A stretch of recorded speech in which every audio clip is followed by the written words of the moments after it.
Central Bihar में मैंने बहुत काम कर चुका हूँ और इस ओर बढ़ रहा हूँ कि एटलीस्ट पूरे धीरे धीरे बिहार की ओर हम बढ़ करके विकास का काम मॉडल अपना पूरे बिहार तक फैलाऊँ। ये जो समाज में चाहता हूँ कि लोगों को जो पैसे के अभाव में, साधन के अभाव में नहीं हो रहा है, वो मैं पूरा करूँ। और पलायन भी बिहार से बहुत है, दूसरे जगह जाके पंजाब में, गुजरात में, कर्नाटका में, महाराष्ट्र में, सब जगह जा कर के यहाँ के लोग काम करते हैं। कोशिश करता हूँ कि बिहार वासियों को मैं अपने के यहाँ नौकरी दूँ और दूसरे कंपनियों में भी जा कर के मैं उसको नौकरी दिलवाने की कोशिश कर रहा हूँ। मैं कोशिश कर रहा हूँ कि बिहार में इंडस्ट्री लाऊँ, उनसे रिक्वेस्ट करके और यहाँ से पलायन दूर करने की कोशिश। एक फर्स्ट फेज में जो विलेज बताएंगे और 6 महीने के बाद जाके देखिए डिफरेंट मिलेगा।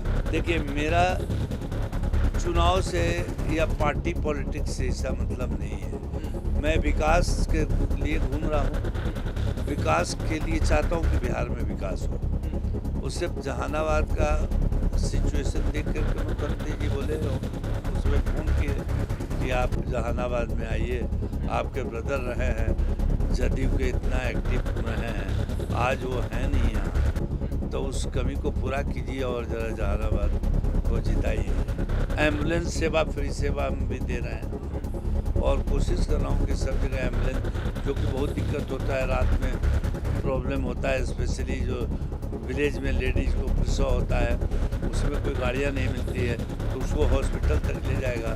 नमस्कार, आप लाइव सिटीज देख रहे हैं। आपके साथ मैं हूं वसीम खान।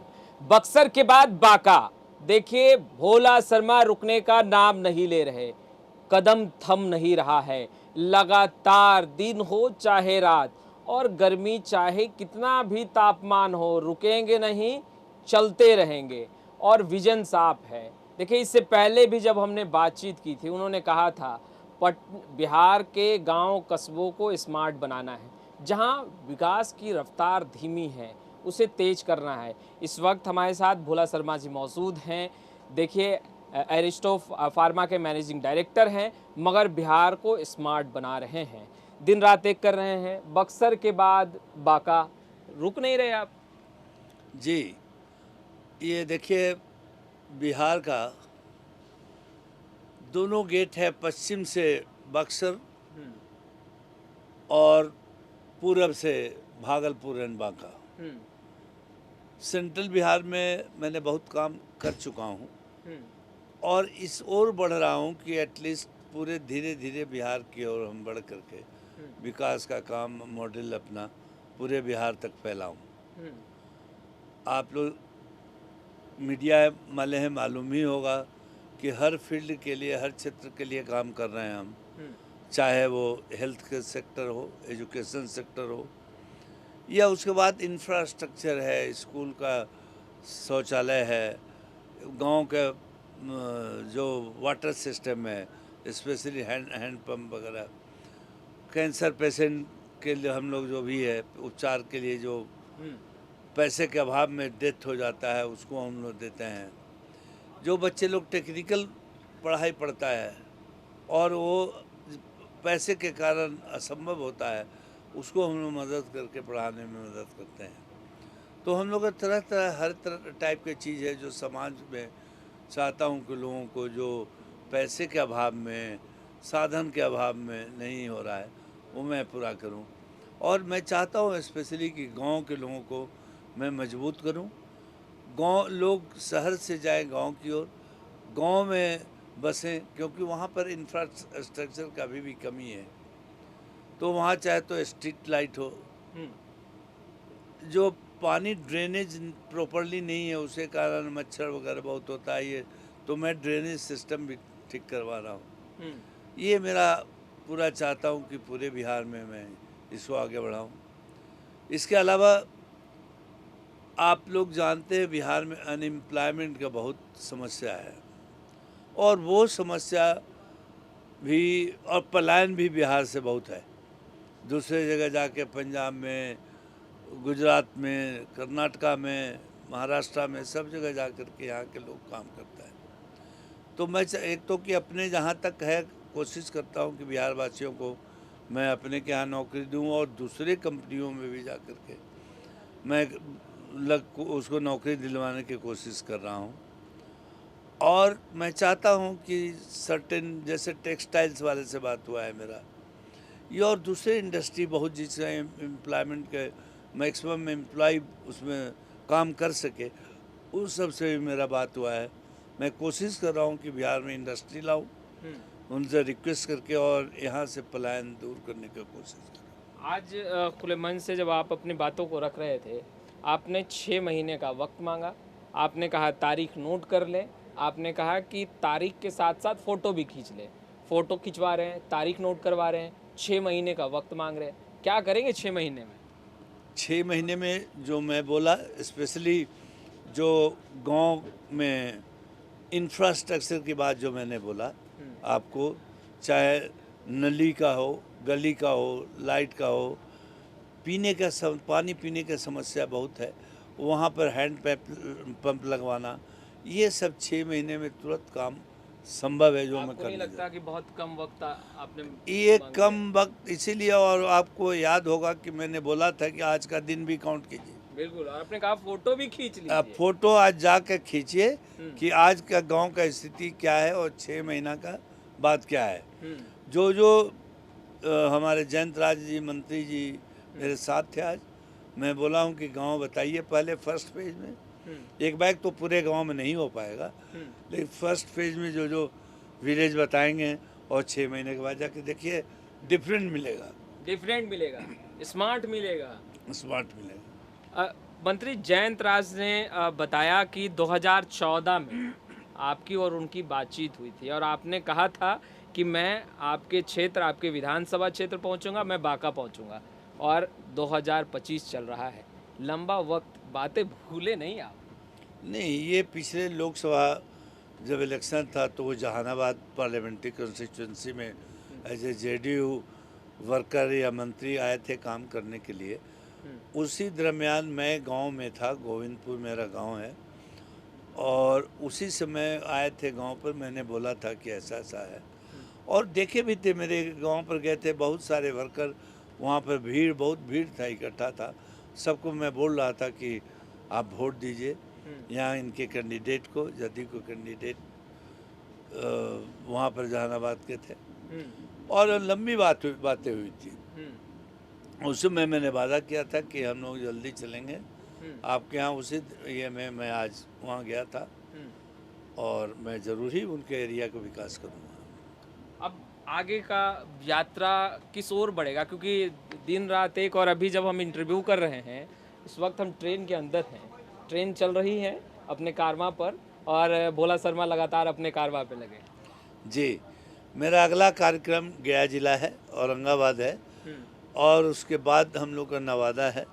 ये 3 जिला में प्रोग्राम अगले ये में है, फिर आगे हम लोग डिसाइड करेंगे कि नेक्स्ट कहाँ हम लोग बढ़ेंगे। आप समाज सेवा में लगातार लगे हैं, कोई आपको गरीबों का मसीहा कह रहा है, कोई कह रहा है दुख हरने वाले हैं, कोई कहता है कि आप तो स्वयं भोले हैं, मगर सवाल यह है कि रोज़गार की बात आप ना केवल कर रहे हैं बल्कि रोज़गार दे रहे हैं। आपने डेटा भी बताया कि लगभग 1 लाख युवाओं को आपने रोज़गार दे दिया है, 50,000 और रोज़गार युवाओं को देंगे। चुनावी रैलियों में रोज़गार की खूब बातें होती है और अब तो चुनाव से पहले भी खूब रोज़गार की बातें हो रही है। क्या लग रहा है कि सरकार हो या विपक्ष हो, इच्छा शक्ति रहेगी तो ये चीज़ें बहुत सरल हैं?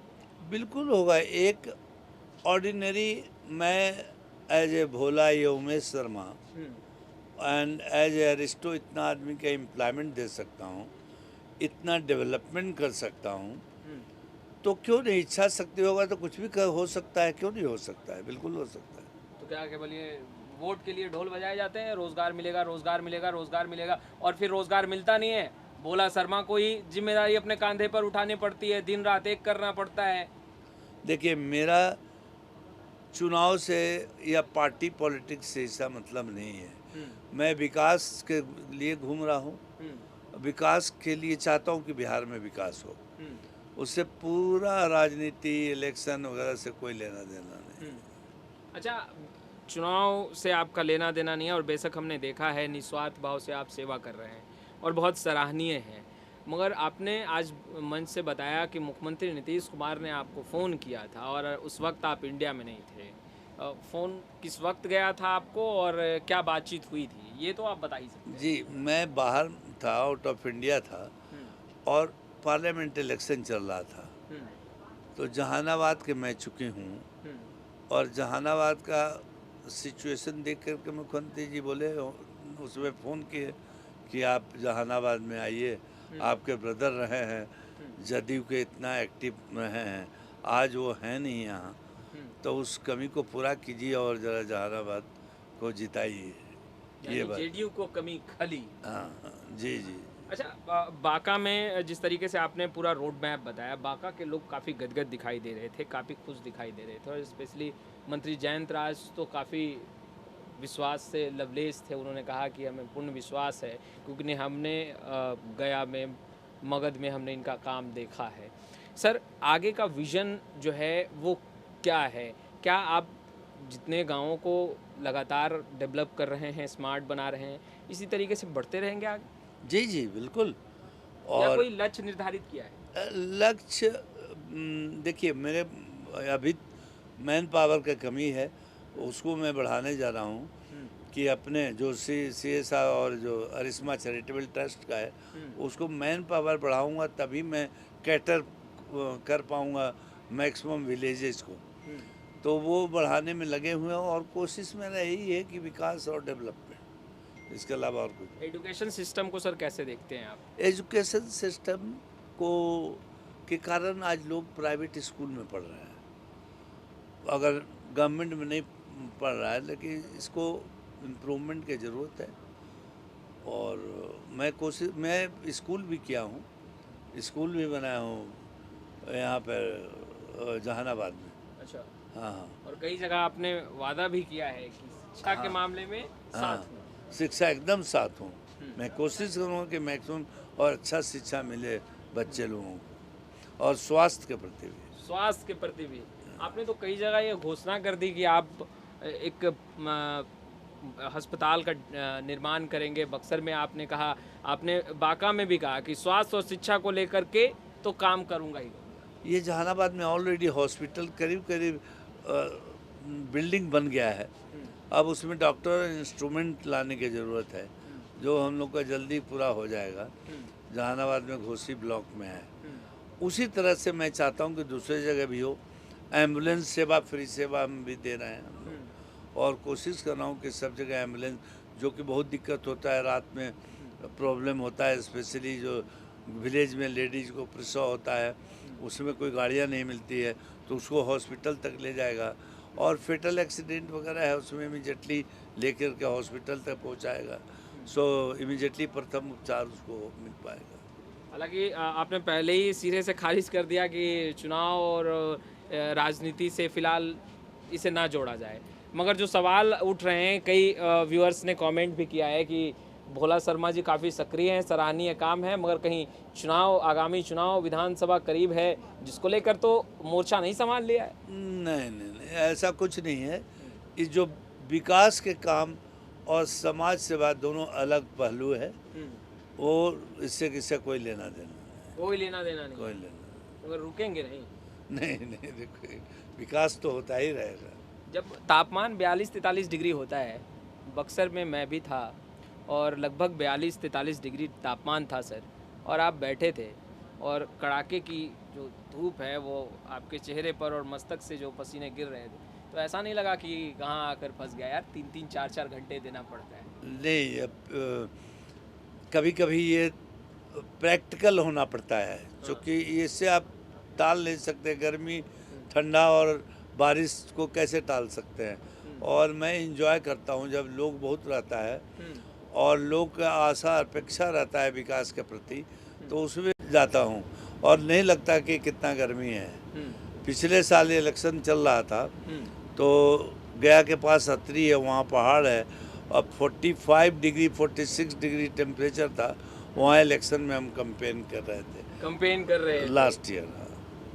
तो देखिए, हौसले बुलंद हैं और कह रहे हैं रुकना नहीं है जब तक बिहार के हर एक गांव कस्बों को स्मार्ट ना बना दे। लक्ष्य साफ है, राजनीति से ना जोड़े, देखिए कई व्यूअर्स कमेंट भी कर रहे थे, जब कई बार हम भोला शर्मा जी का इंटरव्यू आप तक पहुंचा रहे थे और वो तस्वीरें पहुंचा रहे थे, लोगों ने कहा कि आगामी बिहार विधानसभा चुनाव को लेकर कहीं मोर्चा तो नहीं संभाल लिया है।